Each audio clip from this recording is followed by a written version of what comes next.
Look at this. The Motor City Machine Guns are back. This is like a little dream for us right here. So how does it feel to be tagging together once again? Yeah, we haven't skipped a beat. We've only had a few matches back together, but smooth as silk the whole way through, yeah.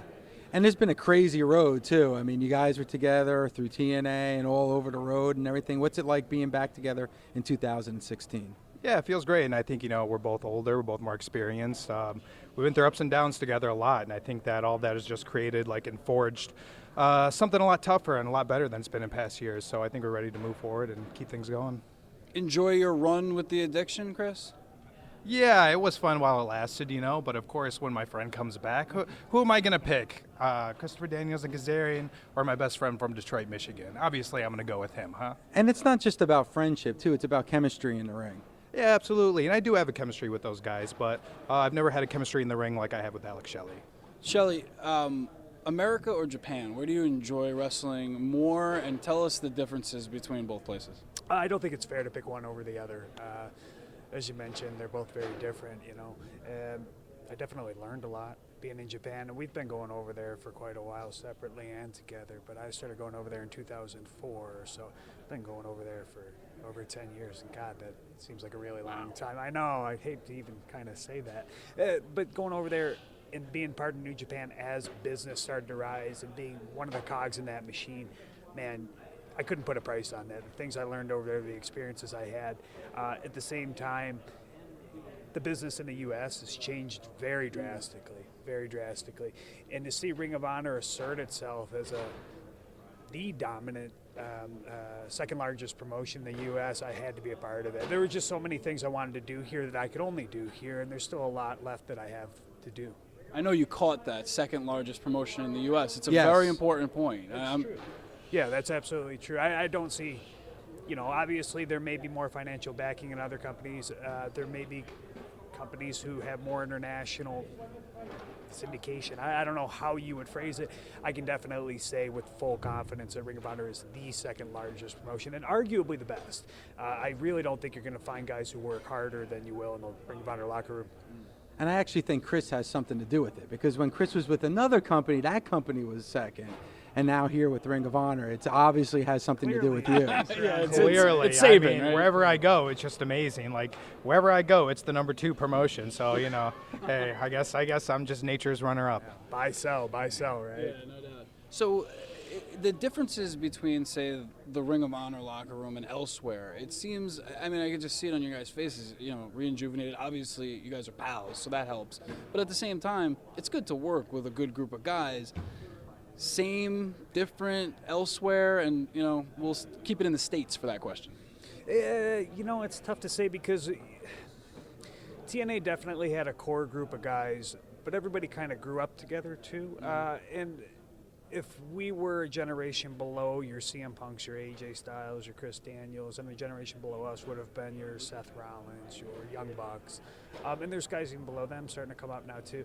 And you just kind of change over the years, but you want to be challenged. You want to be challenged if you appreciate this as an art form, if you really, truly have a lot of passion in the performing aspect of it. And to be able to keep up and kind of just broaden your horizons and bring different elements of what worked here and there, kind of, have more colors on your palette to paint on the canvas. I think that's really, really important. So it's tough for me to answer that question as far as the differences go because everybody's constantly changing. Everything's in flux perpetually. At the same time, though, it seems like there's less outside distractions going on. Am I fair in saying that? Yeah, in wrestling in general? I'm just saying, let's say Here specifically versus, say, TNA, because you read all the reports. I'm sure you guys see, your former stomping grounds, what goes on in various different forms. Is that fair to say that less distractions from, say, the management standpoint or outside the locker room? Yeah, I think I think there's definitely a lot more freedom to create what you want here.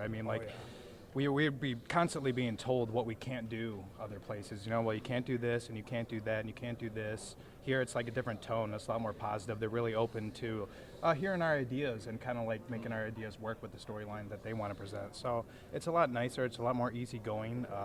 The energy here is just calmer, but it's a nice thing. It's a nice change of pace. And I could be wrong, but it seemed like TNA was a TV product that was wrestling, where ROH is like a live product that's being televised. Yeah, I guess you could say that. Ring of Honor definitely has its own style over here. There's no other kind of promotion that puts on this style of show with wrestling at the forefront here in the United States. I think that's what separates Ring of Honor from everyone else. So tonight are the Bucks?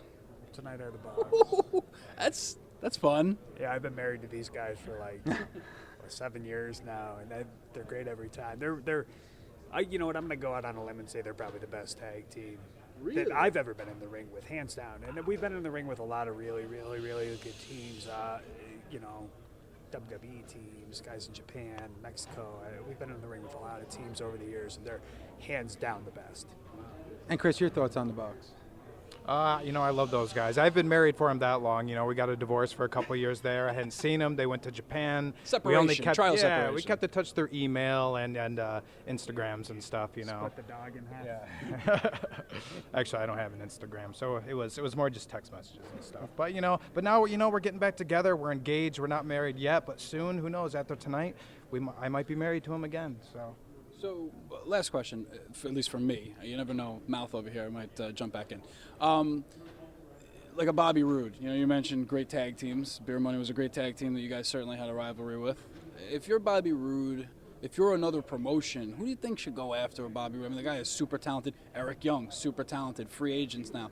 Play the indie scene, which is obviously a thriving business, or maybe look to an NXT, WWE. What would you do? Are you asking me as a performer, or are you asking me as the owner of a company? I'm asking you as both. First, as a performer. Second, now your management. Okay, well, I can assure you that both those guys kind of came up pretty close to where we did. In the Midwest and the part of Canada they're from, that part of Ontario, WWF was what you watch. We didn't really get NWA, or it wasn't focused on the way WWF was. That was what you came up with. So there's always going to be a part of every performer who kind of wonders what would have happened if I had gone here, gone there, done this, done that. And I mean, the fact of the matter is that life steers you in certain directions, inside the ring, outside the ring. You're not going to have the opportunity to do everything, or most guys won't.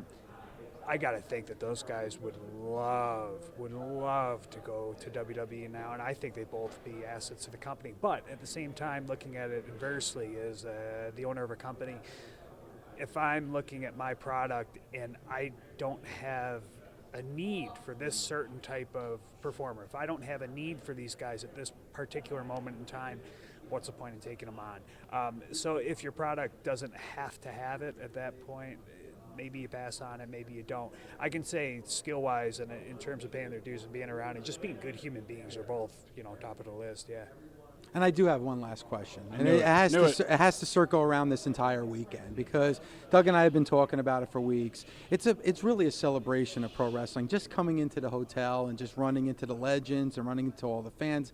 I mean, what's it like to be a part of this weekend? So far, so good. I've only been here for about 30 minutes, so you could feel something in the air though when you got into Dallas. I don't know what it is. Whatever. It felt like it, right? You can, as soon as you got off the airplane. There's a certain energy, but I mean, so far I haven't really done anything but walk into the hotel and come here and do this interview. So I'm still, But interviewing with us makes it seem like it's a celebration. That's a lot of juice. The weekend is off to the best possible start it could be off, thanks to you guys. All right, thanks. I'll tell you guys this much: you've gotten the first Machine Guns interview in time, and I'd say probably 7 years ago TNA sent us to San Diego Comic-Con because a gentleman named Jeff Katz, who had a hand in a bunch of movies, wanted to present a wrestling match on the roof of a Hard Rock hotel in front of like Tim Burton and a bunch of other Hollywood type folks, right? These people don't watch wrestling or anything like that. But anyway, we ended up at the San Diego Comic-Con, and you could feel the same type of energy and passion here that you could there. Just people live for this shit, I don't know if I can say shit. SiriusXM, all good? Yeah, okay, so I can say shit. People live for this shit, man. People spend their whole year saving up just to come this weekend and be a part of it and show how much they love something and just immerse themselves in it. So I think that's really cool that anybody cares that much about what we're doing or what Ring of Honor is doing or what anybody in pro wrestling is doing, because quite frankly, if nobody spends money on it, then there's no wrestling, period. Alex, Shelley, Chris Sabin, reunited, and it feels so good.